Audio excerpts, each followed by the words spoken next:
کلکتہ کی بھی ایک لڑکی اسی جہیز کی وجہ سے بیچ دی گئی تھی حیدرآباد میں، آج سے 18-20 سال پہلے کا ذکر ہے۔ اس لڑکی کا نام تھا جمیلہ، معلوم ہے آپ کو؟ جس کی شادی لگ جاتی تھی، جس سے 1 مہینہ جب شادی میں رہ جاتا تھا، اس لڑکے کے پاس سے لسٹ آ جاتی تھی، اتنا جہیز نہ ہونے کی وجہ سے رشتہ ٹوٹ جاتا تھا۔ 8 بار رشتے ٹوٹتے ہیں۔ پھر حیدرآباد سے کوئی لڑکا آتا ہے اور اس نے سنت کے مطابق شادی کرنے کا وعدہ کرتا ہے۔ لڑکی کے باپ کا نام ہے سلیم۔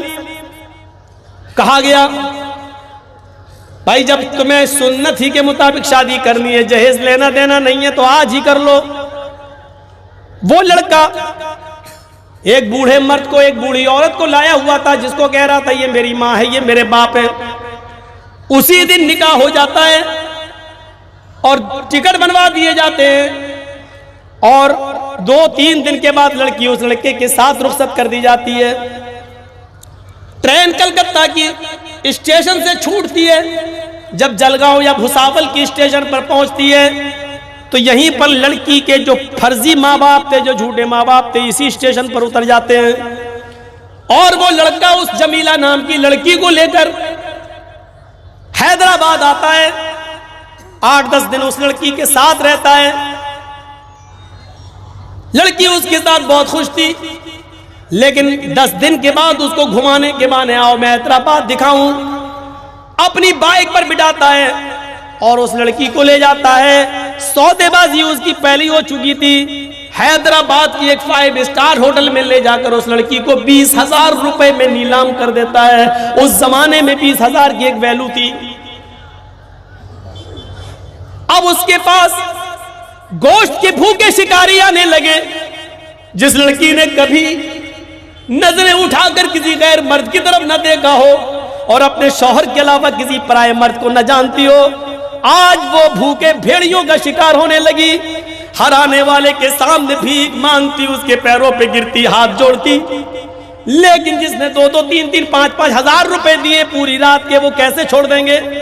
ہوٹل کا مالک الگ سے مارتا، لیکن 5 انگلی برابر نہیں ہوتی۔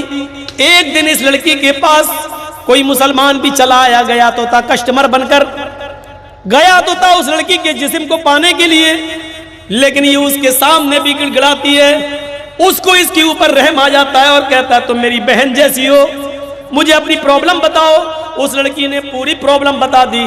اس نے کہا ٹھیک ہے، میں جاتا ہوں یہاں سے، صبح میں کیس کروں گا، تمہارے ماں باپ کو میں بلاتا ہوں۔ اس لڑکی نے کہا یہ غلطی مت کرنا، میرے ماں باپ کو اس کی بھنک بھی مت لگنے دینا۔ میرے بھائی اگر کیس کر دیا یا میرے ماں باپ نے کیس کر دیا تو میرے ماں باپ کے پاس اتنی زمین و جائیداد نہیں، اتنا گھر مکان نہیں، جب تک وہ اس مالک سے مجھے چھڑائیں گے تب تک وہ سڑک پر آ چکے ہوں گے، بھیک مانگنے لگے ہوں گے۔ تم ایسا نہیں کر سکتے ہو۔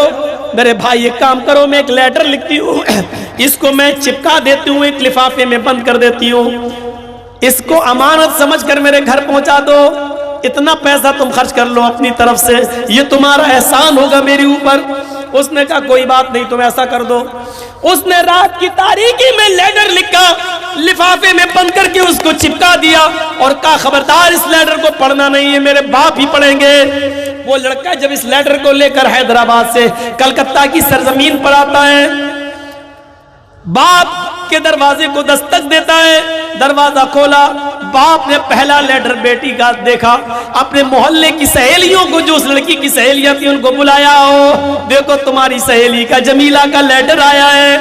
ساری لڑکیاں سہیلیاں جمع ہو جاتی ہیں اور باپ لیٹر کو کھولتا اور پڑھنا شروع کر دیتا ہے۔ پیارے ابو جان السلام علیکم، امید کہ آپ خیریت سے ہوں گے، میری خیریت کا اللہ نگہبان۔ میرے ابو، آپ نے میری شادی سنت کے مطابق کرائی ہے، آپ کو بڑی خوشی ہوگی اور ہونا بھی چاہیے کہ آپ کو ایک فرشتہ صفت داماد ملا ہے۔ 8 لڑکوں سے رشتے ٹوٹنے کے بعد، جہیز کی وجہ سے رشتے ٹوٹنے کے بعد، اے ابو جان ایک فرشتہ صفت انسان آپ کو ملا، اور آپ نے اس لڑکے کا گھر بھی دیکھنا گوارا نہیں کیا۔ آپ کو اس لڑکے پر اتنا بھروسہ ہو گیا کہ آپ نے اس کی فیملی کو دیکھنا بھی گوارا نہیں کیا۔ ایک چکر گھر پہ آنا، حیدرآباد آ کر اس کی اصلیت کا پتہ لگانا بھی گوارا نہیں کیا۔ شاید میں آپ کے اوپر بوجھ بن چکی تھی، شاید میرا بوجھ آپ کو کھائے جا رہا تھا، شاید میرا جسم آپ کے لیے منحوس ہو چکا تھا۔ ابو جان یہاں میں 20,000 روپے میں بیچ دی گئی، بھیڑیوں کا شکار ہو گئی، میں پوری طریقے سے لٹ چکی ہوں اور برباد ہو چکی ہوں۔ اے ابو جان آپ کوشش کر کے مجھے چھڑا لیں گے، مجھے معلوم ہے ایک بیٹی کی محبت باپ کے دل میں کیا ہوتی ہے، لیکن آپ چھڑا کے کیا کریں گے؟ میں اپنی ناپاک شکل اپنے باپ کو، اپنی ماں کو، اپنی بہن کو، اپنی بھائی کو، اپنی سہیلیوں کو نہیں دکھانا چاہتی۔ کون سا چہرہ لے کر میں آپ کے پاس آؤں اور پوری زندگی آپ کے اوپر بوجھ بن جاؤں؟ اس لیے میں نے اپنا دوپٹہ، اپنی چادر اس پنکھے میں لگا رکھی ہے۔ اے ابو جان میں نے فیصلہ کر لیا ہے، صبح کا سورج میں نہیں دیکھوں گی۔ اپنے ایک بھائی کو جو کسٹمر بن کے آیا تھا لیکن میرے درد میں وہ میرا شریک ہو گیا، میں اس کو بھیج رہی ہوں، جب تک یہ لیٹر آپ کے ہاتھ میں آئے گا میں اس دنیا چھوڑ کر چل چکی ہوں گی۔ ابو جان ہاں مجھے معلوم ہے یہ موت حرام ہے، ابو جان مجھے معلوم ہے کہ یہ زندگی جینے کا یہ بزدلی ہے، لیکن ابو جان میں یہ بھی جانتی ہوں اس غلیظ زندگی سے میرا مر جانا بہتر ہے۔ میرا رب میری نیت کو جانتا ہے، شاید وہ میری بخشش فرما دے، نہیں فرمائے تب بھی میں اس غلیظ زندگی میں نہیں رہنا چاہتی اور اپنی شکل و صورت پر آپ کو بھی نہیں دکھانا چاہتی، آپ کے اوپر بوجھ بھی نہیں بننا چاہتی۔ ایک وصیت کر رہی ہوں، نصیحت اس لیے نہیں کہوں گی کہ نصیحت زندہ لوگ کرتے ہیں، وصیت مرنے والا کرتا ہے۔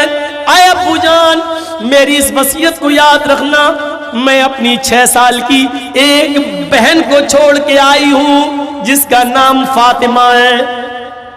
جو دن مجھے دیکھنا پڑ رہے ہیں اے ابو جان وہ دن میری بہن کو نہ دیکھنا پڑے، اس لیے جب وہ شادی کے لائق ہو اس دن سے پہلے اس دن تک آپ اتنا کما لینا، اتنا کما لینا، اتنا کما لینا کہ جب میری بہن کی شادی کا دن آئے، اس جملے کو غور سے سننا، بار بار اس جملے کو میں 2-3 بار دہراؤں گا۔ اے ابو جان جب میری بہن کی شادی کا دن آئے تو جو بھی کتا جتنی ہڈیاں مانگے اس کتے کے سامنے اتنی ہڈیاں ڈال دینا،